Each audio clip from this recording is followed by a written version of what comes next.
네, 이 시간 디멘전 투자부문 송재룡 대표 함께하겠습니다. 어서 오세요. 안녕하세요. 네, 뉴욕 증시, 미국 증시의 간판 지수죠. S&P 500이 올해 35번째 사상 최고치 경신을 이어갔습니다. 대표님 언제까지 이거 이어가는 겁니까? 글쎄요. 끝날 때까지 끝난 게 아니라서 네. 기다려봐야 되고 또 뭐 이따가 우리 논의하겠지만 파월 의장이 의회 맞아요. 증언이 상당히 또 중요한 대목에 그렇죠. 열린다는 측면에서 뭐랄까 좀 기대 반 걱정 반 뭐 이런 상황이다 봐야 될 것 같고요. 어제 밤에 제가 좀 의미 있게 봤던 거는 필라델피아 반도체 지수가 다시 계속 사상 최고치를 계속 좀 기록하고 있다라는 거.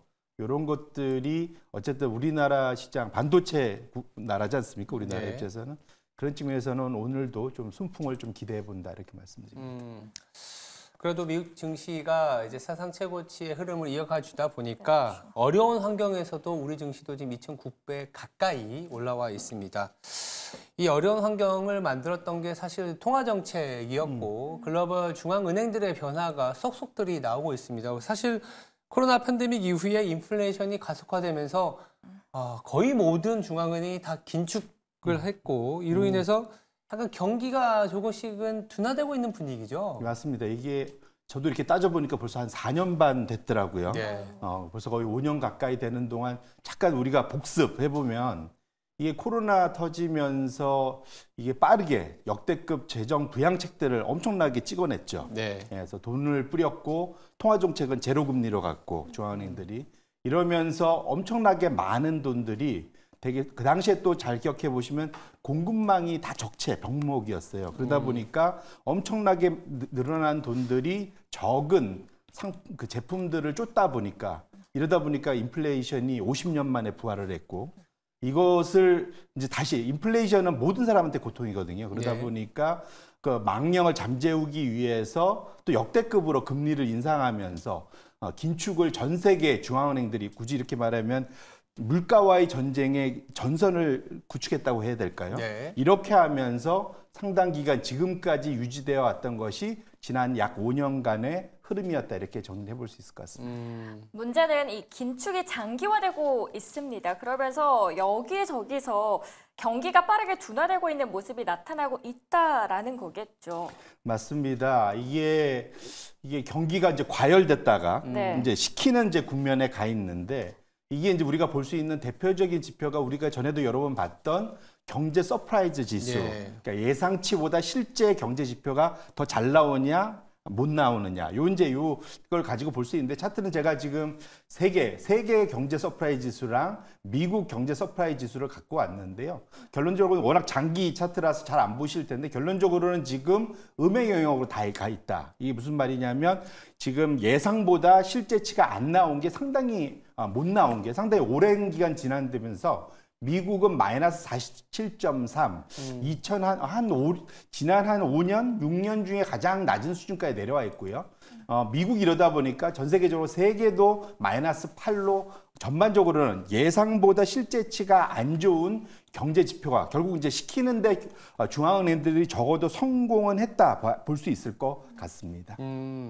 글로벌 경기가 뭐 경기 서프라이즈 인덱스를 통해서도 확인되지만 많이 둔화가 되고 있는 상황이고 이를 증명하듯이 유럽의 주요 은행들, 뭐 스위스, 뭐 캐나다 내지는 ECB도 금리를 내렸습니다. 그렇다면 세계적으로 이런 긴축 기조가 이제 조금씩 사라진다고 봐야 되겠죠. 그렇죠. 그러니까 결국은 미국을 제외하면 다른 나라 이제 우리가 아는 중요한 중앙은행들은 확실히 이러한 그 소위 긴축 모드에서 완화 모드로 좀 바뀌고 있는 것만은 분명하다 볼 수 있는데요. 이걸 볼 수 있는 제일 쉬운 게 세계 중앙은행들이 금리 인상했던 것을 다 합쳐서 월별로 한번 비교를 해보면 이것이 얼마나 지금 긴축으로 갔다가 이것이 줄어들고 있는지 볼 수 있는데요. 지금 차트가 열려 있는데 세계 정책금리 이렇게 표현되어 있습니다. 이게 결국은 중앙은행들의 이제 기준금리들이 위로 이제 그 막대 그래프가 올라가면 상당히 이제 긴축하는 데들이 늘어난다는 거죠.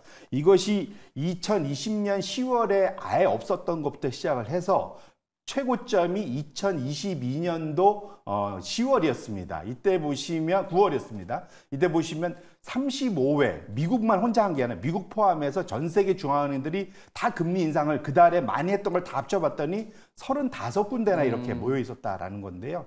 이것이 점점점 그때를 고점으로 찍고 점점점 내려오면서 지난달에는 모든 중앙은행들의 금리 인상이 있었는지를 다 살펴보고 다 합쳐봤더니 제로가 됐습니다.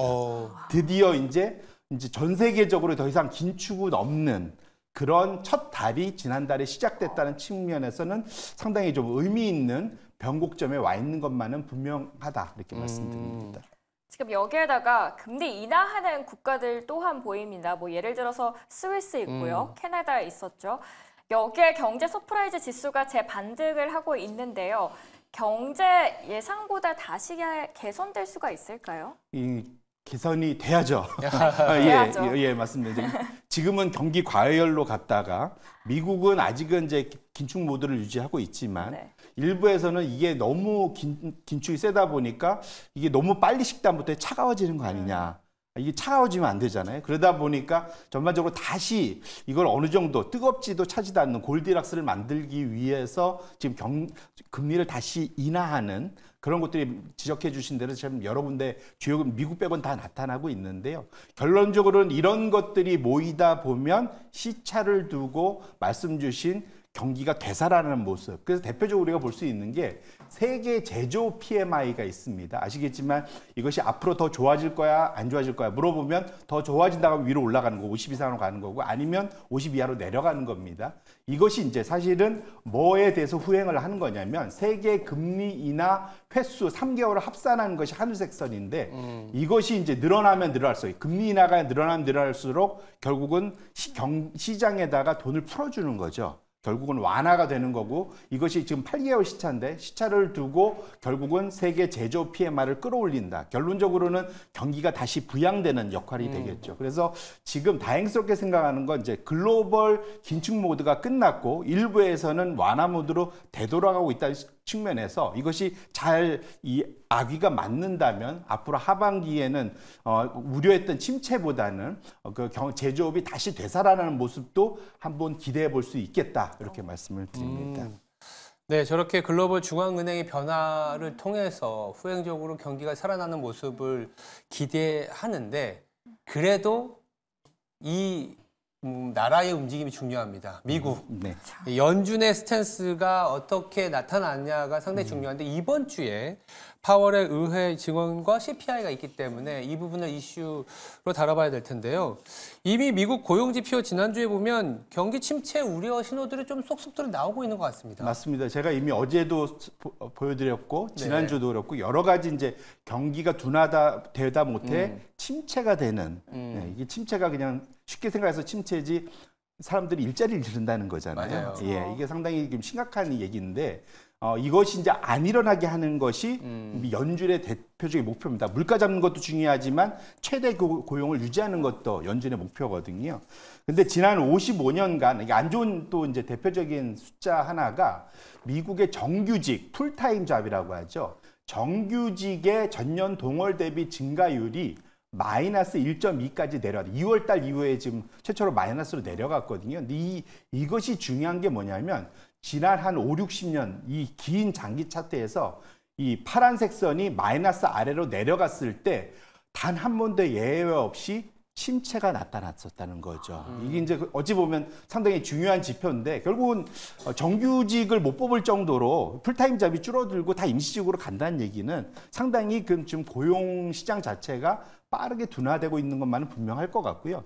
최근에 그런데 우리가 어제도 봤지만 미국의 일자리가 좀 오히려 계속 20만 이 정도로 늘었잖아요. 그래서 그걸 뚜껑을 조금 더 분해해 보면은 정부 예산으로 늘어나는 임시직들이 훨씬 많더라. 그렇기 때문에 미국도 지금 최근 들어서 고용 시장은 고용의 질은 상당히 좀 떨어져 있다는 측면에서 놓고 보면 침체 우려가 좀 더 커진 것만은 분명하다 이렇게 말씀드립니다. 고용 자체보다도 그 안에서의 질까지 한번 따져보면서 봐야 될 것 같습니다. 이렇게 여러 가지 머리 아프게 보는 거 말고요, 대표님. 이제부터 경기 침체다라는 단순한 신호가 있을까요? 이게 우리가 수학 아주 옛날이지만 네. 고등학교, 중학교 들어가면 수학에서 공식 외워 이런 거 있잖아요. 네. 외워서 그냥 대입해갖고 그쵸. 이제 이게 제일 좋은 조금 무식한 방식이긴 한데 네. 이렇게 단순 명료한 것을 개발한 분이 있습니다. 네. 그래서 샴이라는 분, 클라우디아 샴 여자분입니다. 여성 경제학자인데 연준에서도 일을 했었고 백악관 경제자문위원회 여기에서도 이제 경제학자로 일을 하셨던 분인데 이분이 발견한 거예요. 이거는 뭔가 법칙을 만들어낸 게 아니라 발견한 룰이 있습니다. 그래서 샴 룰이라는 게 있는데 뭐냐면 최근 3개월간의 실업률의 이동 평균치가 12개월 중 최저 실업률에 비해서 0.5%포인트 이상으로 올라가면 그러면 침체에 들어가기 시작한다. 이런 이제 조기 경보 시스템 뭐 이런 거라 보셔야 될 것 같아요. 그래서 이게 샴 규칙의 임계치가 0.5%포인트인데 지금 이 보시면은 그것을 역산해서 계산해서 쫓아 올라가는 파란색 선이 가장 지난달에 얼마까지 올라갔냐면 0.43. 상당히 많이 근접을 했죠. 이렇게 되면 실업률이 지금 지난달에 4.1 갔었는데 이것이 한두 달만 더 위로 올라가면 그러면 임계치를 이제 치고 올라갈 수 있겠죠. 그러면 이것도 아까 우리가 정규직 증가율과 유사하게 샴 규칙도 이 소위 조기 경보, 침체의 조기 경보 시스템으로서 상당히 의미 있기 때문에 앞으로 우리가 이 침체에 대해서 상당히 좀 민감하고 경계할 그러한 시점에 와 있는 것만은 분명하다 이렇게 말씀드립니다. 자, 그 말씀 주신 것처럼 샴 규칙, 경기 침체 지수가 올라가다 보니까 자연 발생적으로 연준에 대한 금리 인하 기대가 좀 많이 늘어났을 것 같습니다. 왜? 더군다나 이미 미국 빼고 나머지 나라들은 내리고 있고.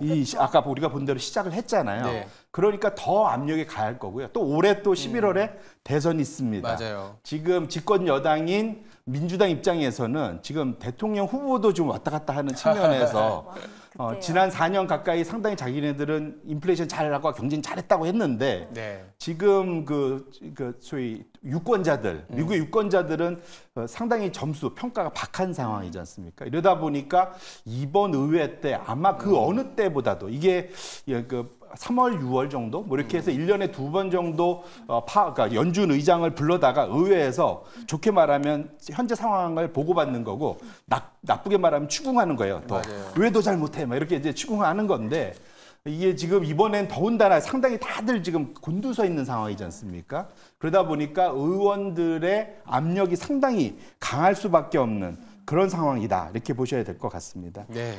다른 중앙은행들의 완화적인 모드에 미국이 과연 합류를 하냐 그것이 관건입니다. 파월의 의회 발언이 언제가 되죠? 그러면? 이게 이제 상원에서 우리로 따지면 오늘 이제 밤 지나서 새벽. 화요일, 예, 네, 맞아요. 그렇죠. 그 다음에 하원 가서는 수요일 밤. 네. 그러니까 우리로 따지면 목요일 새벽. 네. 이제 이렇게 나올 텐데 시장의 기대는 이전과는 달리 좀 많이 좀 좁혀져 있는 것 같아요. 연초로 돌아가 보시면 6번, 7번 금리 인하 엄청 기대했다가 아예 거의 없을 것처럼 갔다가 그렇죠. 지금은 한 2번 정도에 딱 갇혀 있습니다. 그만큼 이제 워낙 그 사이 앞에 틀렸던, 왜냐하면 이 숫자가 중요한 게 뭐냐면 저게 올라갔다는 것은 저기에 배팅했던 선물 트레이더들이 돈을 어마어마하게 잃었다는 뜻입니다. 저걸 가지고 트레이딩을 하거든요. 그러니까 결국은 그러다 보니까 이제는 연준 눈치 보면서 분위기 봐서는 침체 올 것 같아서 금리 인하가 꽤 올 것 같은데 이게 연준의 지금 스탠스를 봐갖고는 금리 인하에 대해서 속신하게 얘기는 해주지 않을 것 같다. 그러다 보니까 지금 2번 정도에 딱 지금 멈춰져 있는 상황이다 보셔야 될 것 같고요. 저 개인적으로는 아마 화요일, 수요일 이 2번의 그 상하원에서 이제까지 파월의 분위기를 봐서는 속 시원하게 우리 인하합니다 이렇게 얘기하지는 않을 것 같아요.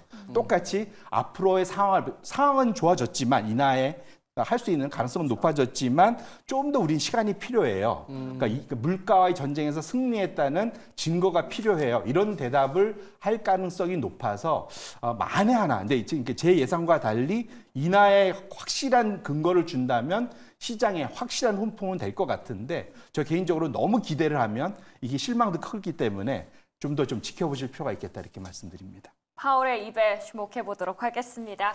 오늘 말씀 잘 들었습니다. 디멘전 투자부문 송재경 대표였습니다. 고맙습니다. 감사합니다.